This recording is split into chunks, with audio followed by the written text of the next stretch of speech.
Don't worry, she always gives in eventually. And if she starts asking questions, Cry. Tell her we're family. Danielle can't stand feeling like she's disappointed us. She'll sign it. She always does. I stood completely still on the other side of the kitchen door. My hand was wrapped around a glass of water I had come downstairs to refill. Inside that kitchen was the thick, cream-colored folder my mother had spent 3 weeks begging me to sign. According to her, it contained paperwork that would help save the family home. A simple refinance. Nothing complicated. Nothing dangerous. At least, that was what they had told me. Then I heard my younger sister, Brianna, ask the question that changed everything. Once she signs, the house is mine? The house and the money. My fingers tightened around the glass. Brianna lowered her voice. And Danielle gets nothing? My mother answered immediately. Danielle has plenty. She doesn't need this house. After everything we did raising her, the least she can do is help her sister. My heart was pounding. I could have opened that door. I could have screamed. I could have demanded to know exactly what they were planning, but I didn't. Instead, I quietly stepped backward. One step. Then another. And I returned upstairs without making a sound, because my parents were right about one thing. I was going to sign those papers. They just didn't know what I was going to change before I did. My name is Danielle Carter. I was 46 years old when I finally learned the difference between being loved and being useful.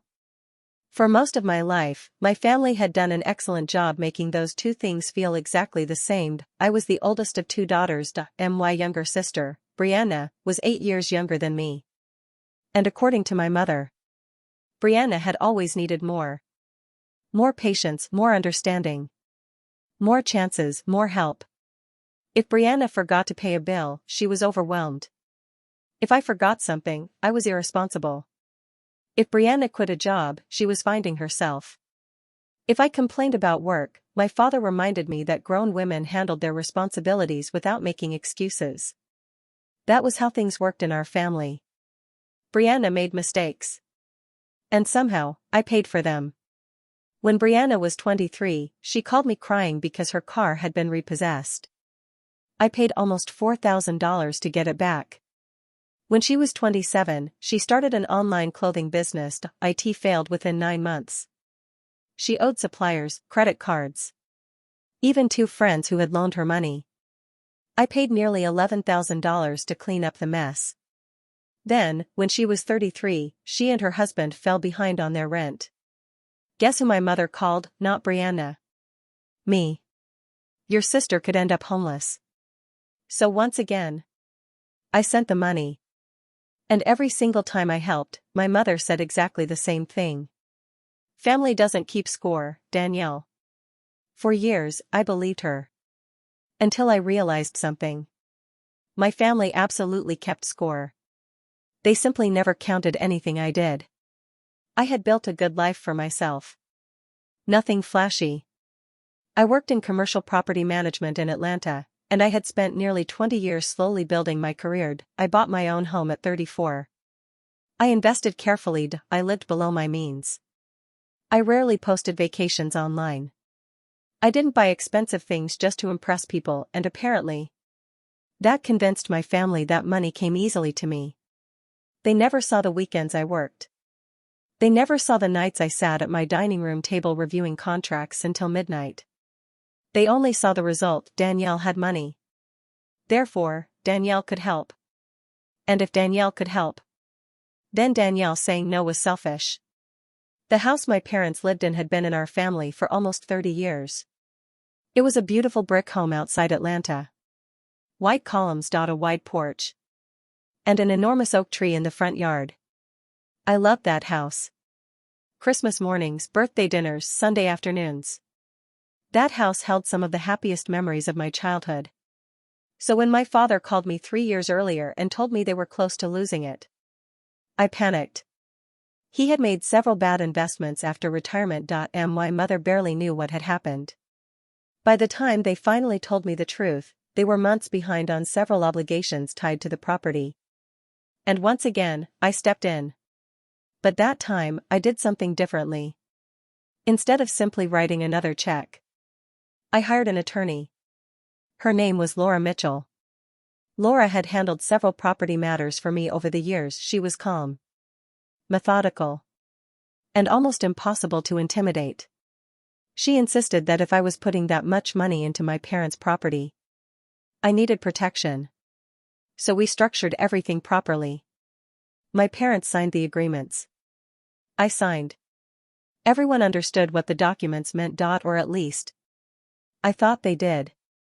My father wasn't happy. He looked across the conference table at me and said, "You don't trust us?" I remember exactly what I told him.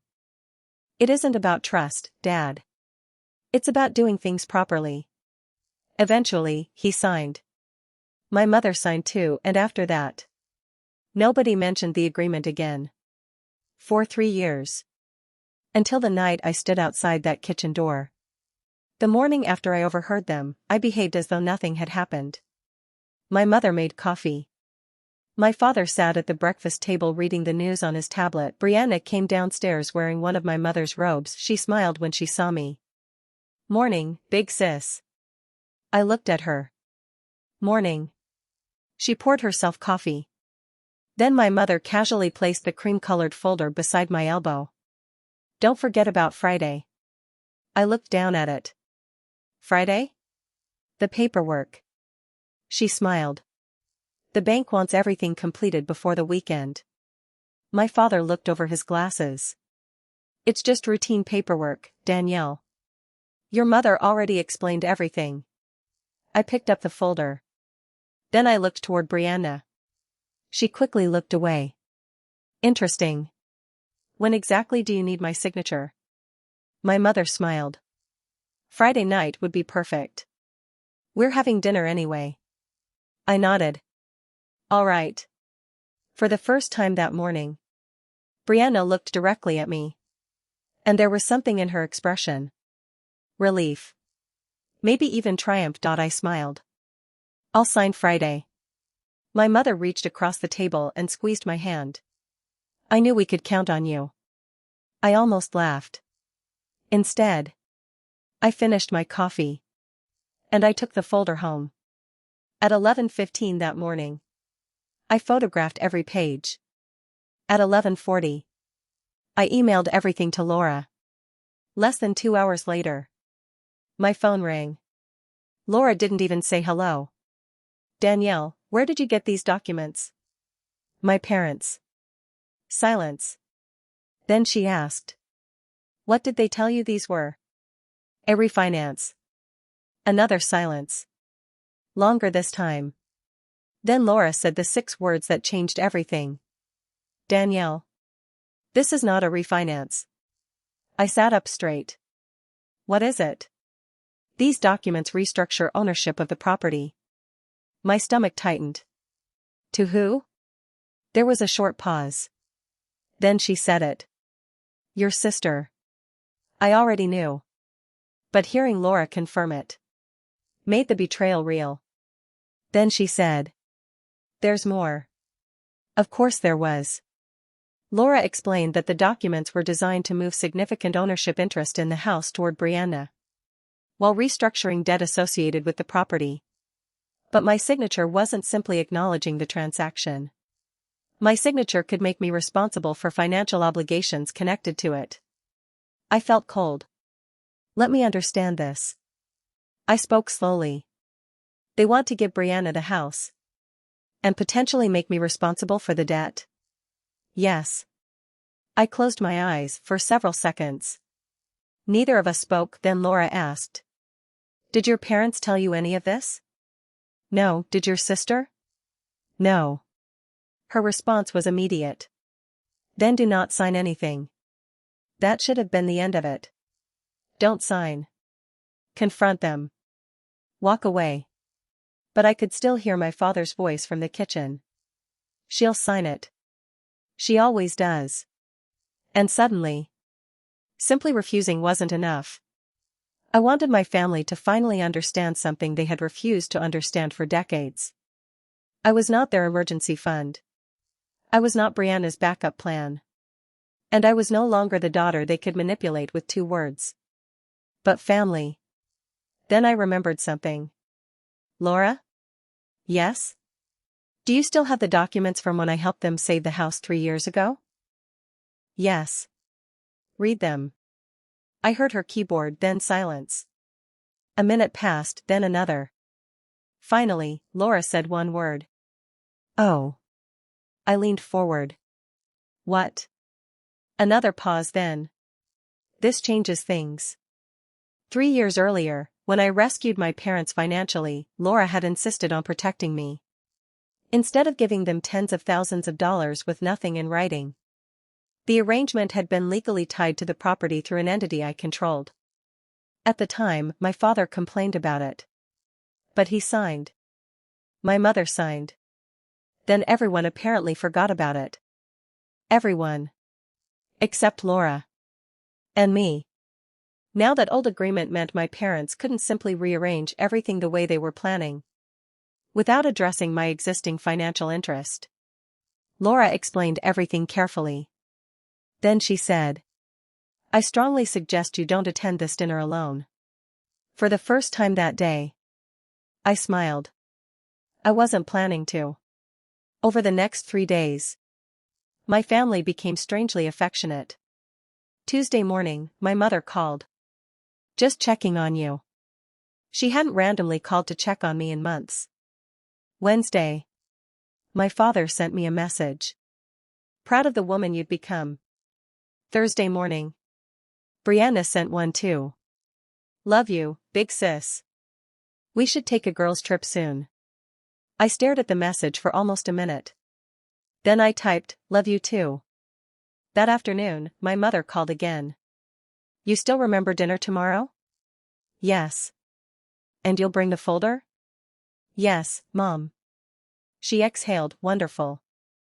Then she said the sentence she always used when she wanted something. I don't know what we would do without you. This time, I knew the answer. They were about to find out. Friday evening. I arrived at my parents' house at 7. My mother had prepared enough food for Thanksgiving: roast chicken, macaroni and cheese, collard greens, cornbread, sweet potatoes, peach cobbler. The dining room table was set with the expensive china she normally saved for holidays: candles, fresh flowers, wine. My father was wearing a dress shirt. Brianna had brought her husband, Eric. And seated near the end of the table was a man I recognized as someone who had helped my parents prepare documents before. Everyone had dressed for what they believed was a celebration. My mother kissed my cheek. There she is. Brianna hugged me tightly. Too tightly. I missed you. I smiled. You saw me 4 days ago. She laughed. You know what I mean. I looked at her. Oh. I do. Dinner lasted almost an hour. Nobody mentioned the paperwork. Instead, my parents praised me.my career.my discipline.my generosity. My mother even told a childhood story about how I used to take care of Brianna when we were young. Then she said, "You've always been responsible for your sister." I slowly lowered my fork. Responsible for. Interesting choice of words. Brianna smiled across the table. Danielle has always looked out for me. I looked directly at her. That's true. She didn't notice the way I said it. After dessert.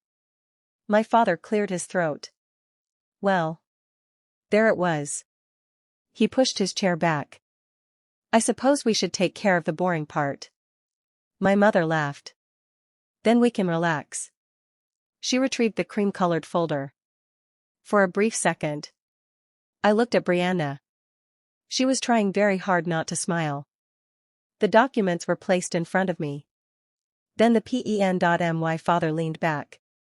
Everything should be marked where you need to sign. I opened the folder. Slowly.my mother watched my hands. Brianna watched the pen. I turned one page. Then another, then I looked up. Before I sign. I have a question. Something changed in the room. My father frowned. What question? This is a refinance. Correct? My mother answered quickly. Of course. And nothing about ownership is changing?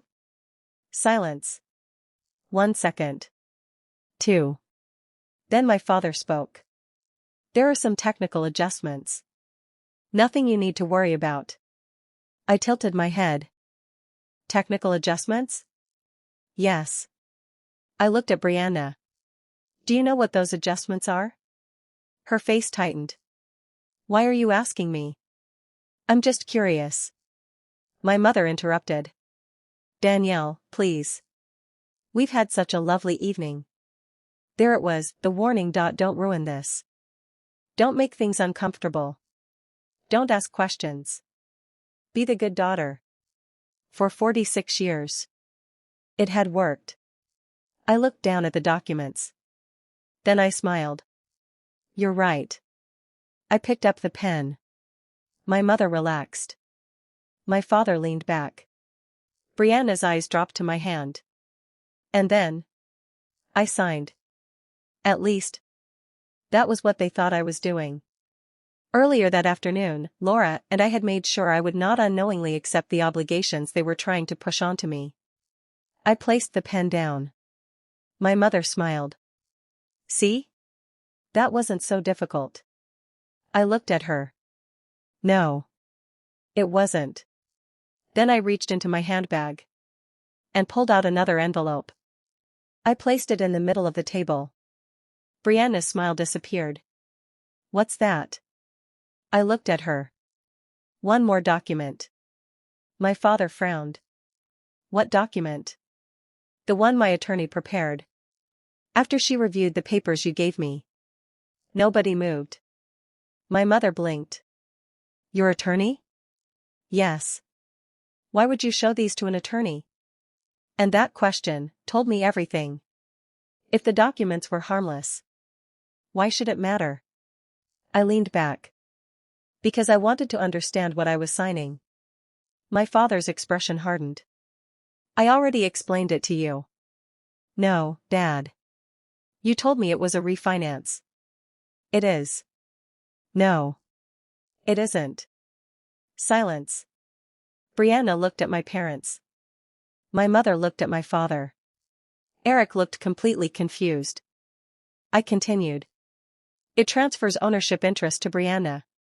My mother's face lost its color. And that's not all. Danielle.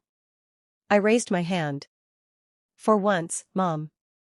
You're going to let me finish. She stopped. I turned toward Brianna. The plan was for you to get the house, while I became responsible for financial obligations connected to it. Brianna shook her head. That's not what they told me. I almost admired how quickly she tried to escape. Really? Yes. Interesting. I looked directly at her. Because I heard you asking Mom and Dad if you were getting the house. And the money. Her mouth opened. Then closed. My father's voice became sharp. You were listening to a private conversation? I stared at him. That's your defense? He said nothing. You were planning to deceive me into signing financial documents. And you're angry because I overheard you discussing it? My mother suddenly started crying. Right on schedule. Danielle, we were only trying to make sure your sister was protected. There it was. Family. Guilt. Tears. The old formula. Except this time. It didn't work. I looked at her. Protected from what? She wiped her eyes.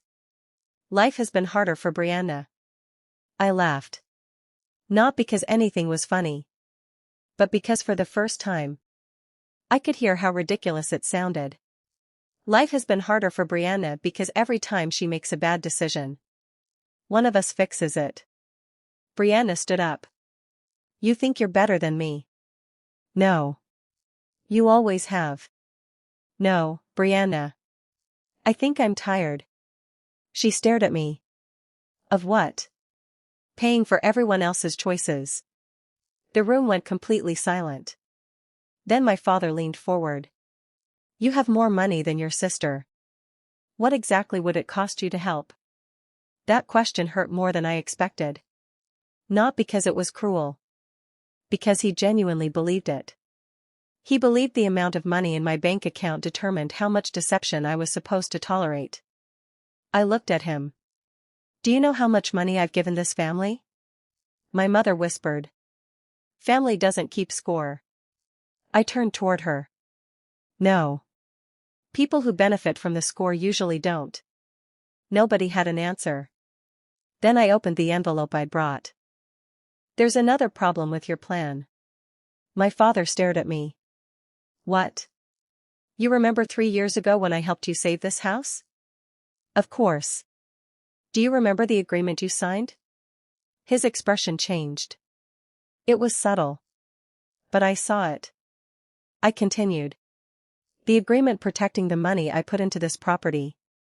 My mother looked at my father. What is she talking about? But he knew. Suddenly. He remembered everything. I slid a copy across the table. You can't simply restructure everything the way you planned. And pretend my existing interest doesn't exist. Brianna grabbed the paper. She skimmed the first page. What does this mean? I looked at her. It means Mom and Dad can't hand you the house. While handing me the responsibility. She dropped the document. You did this on purpose. No. You set us up. And there it was. The moment I'd been waiting for. I looked directly into her eyes. No, Brianna. I didn't set you up. I paused. I let you finish. What you started. She stared at me. My mother began crying harder. My father stood. This has gone far enough. I stood too. For me. It went far enough years ago. I picked up my handbag. My mother reached for my wrist. Danielle. Please. I stopped. She looked up at me. What are we supposed to do now? For most of my life. That question would have broken me. What are we supposed to do? I knew what it really meant. Fix it, Danielle. Pay it, Danielle. Solve it, Danielle. Save us, Danielle. I gently removed her hand from my wrist. You're going to make decisions. You can afford. She stared at me. And Brianna? I looked at my sister. Brianna is 38 years old. Her face hardened. So you're just abandoning me? No. I picked up the cream-colored folder. I'm returning a responsibility. That never belonged to me. And then. I walked out. My mother called 4 times before I reached home. My father called twice. Brianna sent 17 messages. I answered. None of them. The next morning, I woke at 6:30. For several seconds. I lay there waiting for the guilt. It always came. After every boundary. After every disagreement. After every time I chose myself. But that morning. Something was different. The guilt never arrived. Instead. I felt quiet. 2 weeks later, my father came to my office. He looked older. Not broken. Just humbled. We sat across from each other in a small conference room. For several minutes. Neither of us spoke. Finally, he said. I owe you an apology. I didn't respond. He looked down. What we did was wrong. I had waited decades to hear something like that. Surprisingly. It didn't feel as satisfying as I had imagined. Maybe because an apology couldn't return all those years. But it could begin something different. I appreciate you saying that. He nodded. Your mother isn't there yet. I know. And Brianna. He sighed. She thinks you've ruined her life. I smiled faintly. No. Brianna is just experiencing her own life. Without me paying for it. For the first time. My father almost smiled. Then he became serious. We're going to sell the house. That surprised me. What? We can't maintain it comfortably anymore.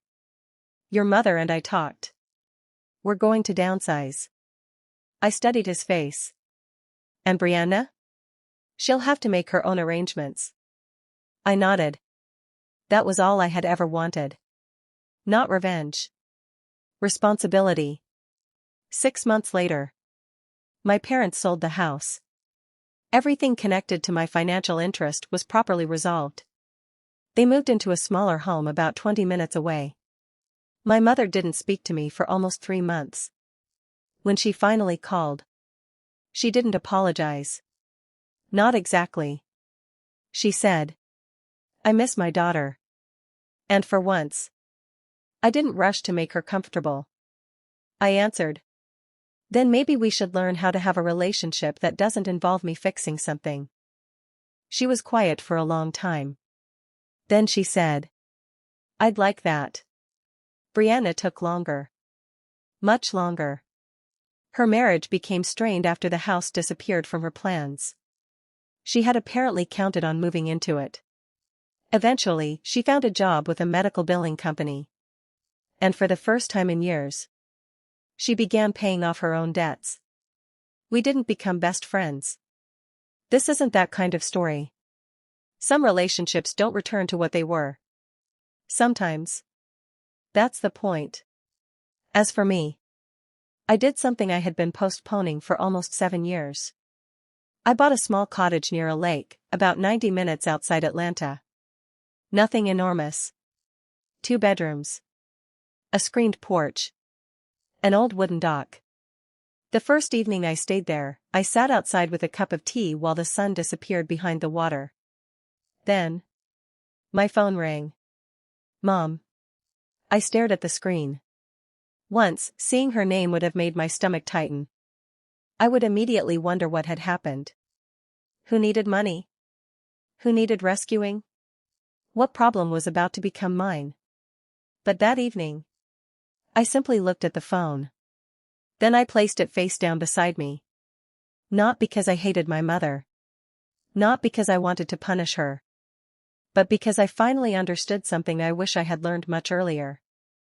You can love your family without financing their mistakes.